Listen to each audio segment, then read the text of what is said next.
Hello guys,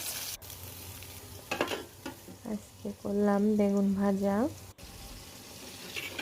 সামান্য হলুদের গুঁড়া, লবণ মাখিয়ে ডুবো তেলে ভেজে নিলেই রেডি বেগুন ভাজা।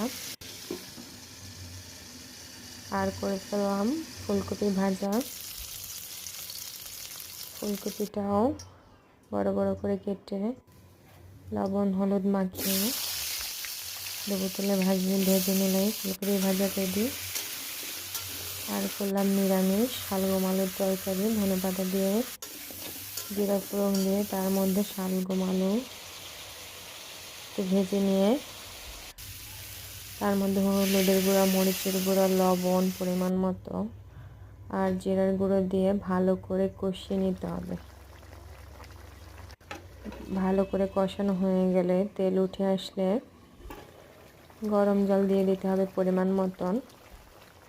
ঝোল ফুটে উঠলে হালকা পরিমাণে আঁচটা একটু কমিয়ে মিডিয়াম আঁচে ঢেকে দিতে হবে। সেদ্ধ হয়ে গেলে ধনেপাতা কুচি দিয়ে একটু ফুটিয়ে নামিয়ে নিলেই রেডি শালগম আলুর তরকারি।